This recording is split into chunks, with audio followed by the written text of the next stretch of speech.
Chaser Report is recorded on Gadigal land. Striving for mediocrity in a world of excellence. This is the Chaser Report. Hello and welcome to the Chaser Report. I'm Charles Firth, and today we have Dom Knight is here for another edition of the segment we call Welcome to the Future. Future. Now available as its own podcast feed, by the way. So if you like these episodes and really not interested in anything else we have to say, go and subscribe to that. Or better still, subscribe to it as well, just so that we have the illusion of more listeners. Listen to this episode twice. Yes. If you wish, recommend it to people. We're trying to spin it off, basically to appeal to non-Australians, to un-Australians out there. Yes, that's right. And as you know, this podcast was founded many years ago on the idea that the world is replete with not enough Bluetooth gadgets. Yes, it's true. Right. There's just not enough innovation in the crap Bluetooth gadget space. Right. Well, there can't be too much, basically. And each time I have reviewed a Bluetooth gadget over the years, I've had high hopes, but they've always turned out to be a bit shit. Right? They have, almost consistently. Yes. Really.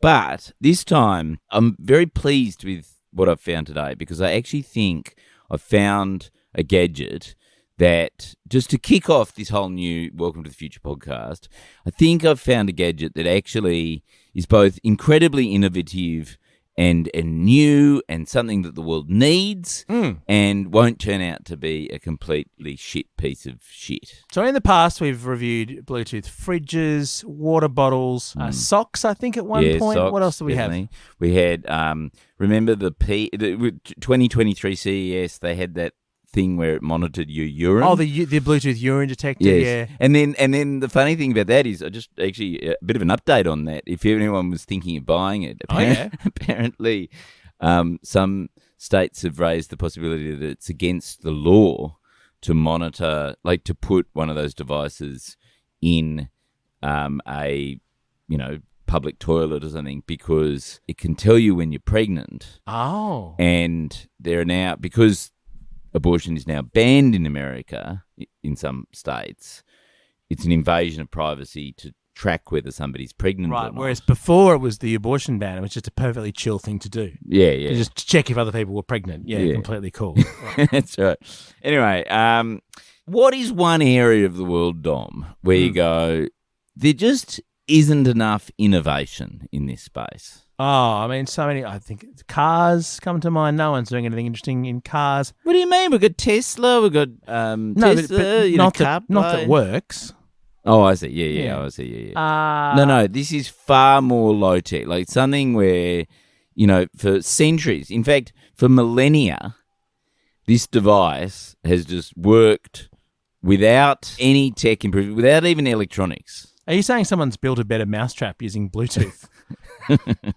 What is it? The door. Right. Okay. Now, this is not, I'm not talking about like smart locks and, those little ring detectors where you got the video camera on your thing. This is a whole door we're talking about. An entire door, a Bluetooth door. The door market has now been disrupted, and it's by a company called Masonite. Oh. If you're wanting to buy shares in them, their stock ticker is DOOR. I mean, traditionally, Masonite's been used to make doors and other things, but it's not really a brand that's traditionally been associated with high quality, is it? Well, I mean, a Masonite door is probably not very well made. Let's not jump ahead here. Okay. No, it's like going, I've got a great new building products company called Fibro. Masonite, they've got a new slogan. Oh, yeah. Because they've pivoted entirely to smart doors, right? To smart doors, right. And their slogan is now, and it's a trademark slogan, doors that do more, TM. Doors that do more. Yep, that's right. And they announced about a year ago at CES in 2022, they announced the Masonite M-Power Smart Door. Right. And the whole idea is it brings together a series of technologies that have been done haphazardly and put it all into the one door. I'm so baffled because other than a smart lock, which has been around for a while, that lets you remotely unlock the door, like no one's been going, I wish the actual piece of wood attached to the smart lock was far more innovative. What else on earth could a smart door even do? It's a lump of wood. Well, it's just to read from the press release here, it is a powered, networked, connected, Bluetooth connected, smart door that has a Ring video doorbell. Right. So you can see who's at the door without having to open the door. Yeah. Which is a huge effort. A Yale home smart lock. Right. You'll note that Masonite hasn't actually made any of the technology that goes into this door. As with the Ring doorbell thing, this has existed for a while, yeah. It has LED lighting on it, embedded into the door. Now, that I haven't seen before. Yeah. Probably for a very good reason, because it sounds really stupid. And it's got battery backup and more built right in. So what would I use LED lights for on my door? Unless it was Mardi Gras and I wanted a bit of a festive rainbow display. Look, I think it's to light up the person who's standing there trying to work out how to operate your door.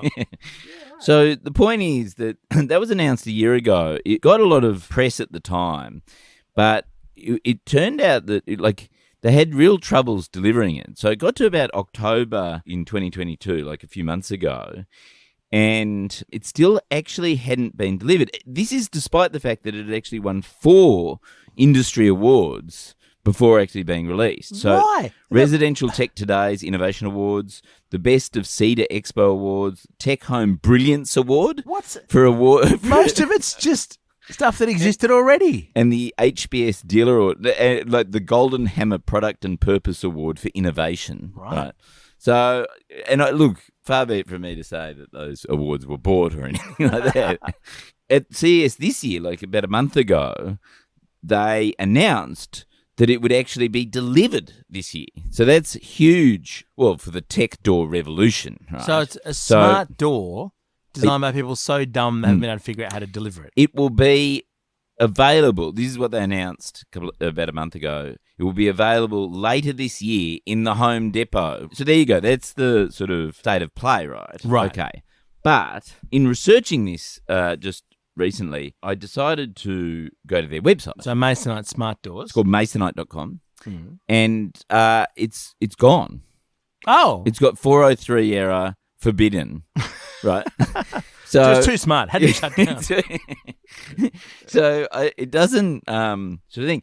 However, if you then go to the app, they have an app to open this door. Have you downloaded the app despite not having a Masonite Smart? I'm impressed by your dedication. And there's reviews for the app. So clearly some people have managed to acquire a beta test door, and it gets universally 1-star reviews because, as A. Ahmed says on his review, the door would not connect and Masonite nowhere to help.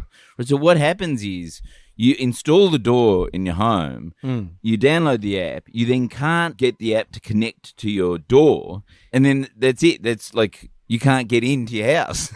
Right. Okay. And Masonite, and now their website's broken down. Like, well, clearly they put their website behind a smart door. So they couldn't. I just checked it out. It's still got 403 forbidden. Yeah. How amazing. Yeah. So it's a little bit of a problem. If you do have a Masonite smart door, please. Which you don't, because they haven't managed to deliver. Please do contact us. podcast@chaser.com.au and tell us about your experience. But the other thing that other people have pointed out, like some of the more, like Gizmodo and The Verge pointed out in reviewing this smart door, is that there is no way to change the battery on your smart door yourself. So every time you basically install this door and you rely on Masonite to still be a functioning company to keep your door powered. So every time it gets a really low battery, you got to get a Masonite service person. A technician comes out to fit a new battery. To fit a new battery, or to change the battery on your smart door. So, and the company no longer exists. And the company doesn't seem to exist anymore. But I don't think it's going to be a huge problem because from the sounds of things, not many were delivered anyway. So you just all you need is some sort of a smart axe to get in. That's right. Just chop all the way through the door. The Chaser Report. News a few days after it happens. So that's the first review of the day. Exciting stuff. What a great way to start this new podcast. Yeah, look, and it turned out that product was crappier than I'd expected, right? Mm. But then I thought, well, why don't we just go with something that will definitely not be crap? Yes, okay. Right. Sounds good. And so there's this new product that's out, just got announced about a week ago. It's called Neutrogena Skin Stacks. So you must be aware I've heard of of Neutrogena. Yeah, Yeah, we're a very they're- well-known company. They're a very big brand. Mm. Surely their thing won't be a complete scam. Yes. So what this is you download an app. It's the Skin Stacks app. Do you want to download it now, Dom? Do you Yeah, the wanna try it Neutrogena out? Skin Stacks app. Look, this sound.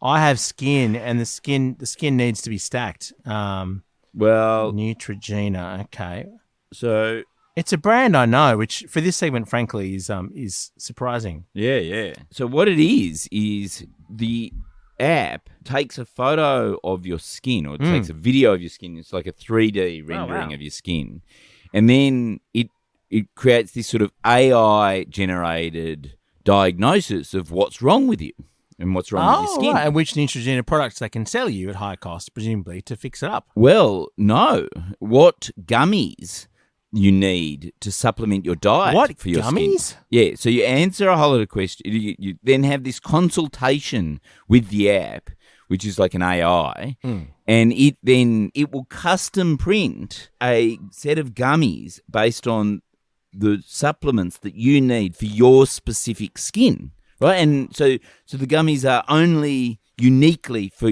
your benefit. Charles, this has reminded me of something I've heard of before. Mm. I'm just going to look something up about another business I remember hearing of that is something not dissimilar to this that I want to look back on. Can you just tell me what's next? Anyway, so then what Neutrogena happens is, so starts you then so after you've done the consultation, you can say what flavour you want them to be. Like, it's quite innovative, and then. What happens then is that information gets sent to Neutrogena's factory in the UK. It's a facility in the UK, and then they 3D print your gummy bears to your custom-made gummies, and then they take 7 to 10 days to ship them back to you. And for a 28-day supply of Skin Stack gummies, you pay $50. Right, and then that's the best way to get your supplements into you. It's funny, Charles, because when you started talking Neutrogena, I started thinking, well, moisturizers, cleansers, cosmetic products. The part where the best possible skincare is obtained by gummy bears is a thing that I'm a little bit lost on. I know that kids are given vitamin gummy bears in order to try and get them to have vitamins. Where's the bit where grown-ups need gummy bears for skin health? What I think happened, this is my guess, is somebody at Neutrogena bought one of these 3D food printers. Gummy bear printers. Yeah, because I've looked them up online. You can buy them off Alibaba for about $6,000 US. There's one called the Natural Machines Foodini, right? Foodini, wow. And they bought one. And they've gone, oh, fucking shit, what are we fucking going to do with this 3D printer? And then they've gone, I know, we'll pretend that you need to take your supplement. Like I think they've reversed engineered the product. I see. Because, Charles, the business it reminds me of, I had to look this up to make sure, is there was a company not long ago that had a system whereby you did a urine test and they shipped you out a little urine sample jar. And you ship back the urine sample jar, and then they sent you a very expensive regimen of yes, you're right. of vitamins that you took. Yes. And that actually sounds less ridiculous than an app taking a photo of your skin and diagnosing what Yes. Well, actually, the funny thing about the photo of the skin is it then follows the little AI follows up with a whole lot of questions that basically make the photo thing irrelevant. Like they go, right, okay. Do you think your skin is dry or wet? Oily or whatever. This is Neutrogena Skin Stacks, and this is next level skincare. All you need is a selfie, and their AI, based on dermatologist's input, will tell you what your skin needs. And then you enter other info, like for me, dark circles, because oh my god, CES kept me up. Your routine, how humid it is where you live, and then voila, it gives you a suggestion of what type of skin stack you should use. You can even choose a flavor. These personalized skincare vitamins are then 3D printed by Nourished and sent straight to your door. So the funny thing about the company that did the urine samples and was collecting everyone's urine is that its name was the Trump Network, and it was owned by Donald Trump. Yes, Donald Trump had a business collecting wee, just like from on the Russian bed. prostitutes. Yeah, that's right. And so the Trump Network eventually shut down because it was incredibly expensive and it didn't work at all. Yes. So it was essentially fraud. Unlike this, which is, of course, not in any way fraudulent and will definitely last for years and years. I think we'll all be eating Neutrogena skin stacks for years to come. If it's anything like the Trump Network, it will actually be a multi-level marketing company where they try and suck. Because you're trying to sell the Neutrogena gummy bears to me, aren't you, Charles? You've bought in. Yeah, definitely. Actually, I've got a pack of 27 of them that I'm trying to offload at the moment. The Trump Network cost $140 per month. I think we're in the wrong business, Dom. Gummy bears diagnosed via app. Well, that's certainly maybe you never want to buy any Neutrogena skin products again. So the reviews basically say that it's a bit gimmicky, and that actually if you drill down, there's actually only 5 combinations. So it doesn't make any sense that they would have to be custom printed. You could just have just have a multivitamin, couldn't you? Yeah. If you wanted to. Yeah, well, actually, that's what they said. They said if you just went to a drugstore and bought some nutritional supplements, it would be much quicker, much cheaper. But would they come as gummy bears? The answer surely is yes. Isn't everything available as gummy bears? Can't you get THC gummy bears these days? There's the killer app. Yeah. No. The Neutrogena app says that I really need marijuana gummies. And then finally, just a quick one, Hypercolor. Remember Hypercolor? Of course, in the early 90s. I reckon Hypercolor's on its way back, but this time in the extremely expensive form of Apple. Really? So Apple's just been granted, this happened this week, a patent over a colour-changing band. So the idea is, so it's not really Hypercolor, it's actually an electronic... Like an Apple Watch band or something. It's an Apple Watch band, and it will sync with your face. So I noticed on your Apple Watch, you've got a sort of pride-coloured... I've got a pride-coloured rainbow. Yeah, I love the rainbow. My daughter loves the rainbow. What will happen is the band will change colour to suit your thing. So, Charles, that's a brilliant idea. It's not quite the same as Hypercolor, though. If it were Hypercolor, it would only cycle between 2 gross-looking colours and then break halfway between the two. So you're stuck with a T-shirt that looks part green, say, and part grey. Yeah. And that's why Hypercolor stopped being sold in about 1993. I thought it was also because it only highlighted the places where you sweat, where your sweat glands That sounds right. That sounds right, yeah. Although, as adolescents, we were very attractive, Charles. We weren't sweaty and pimply at all. So there you go. That's the first episode of Welcome to the Future as a standalone podcast. And look, if you want to... We should set up a website and put these products on the website. We should have an archive of everything that gets an archive in the future. So we haven't done that yet, but check back next week.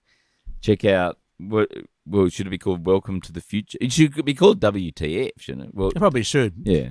So we'll set that up, and in the meantime, if you have any craptacular products you'd like to send our way, podcast@chaser.com.au. Send us your recommendations for future products to review on Welcome to the Future. Our gear is from Rode, and we're part of the Iconoclast Network. See ya.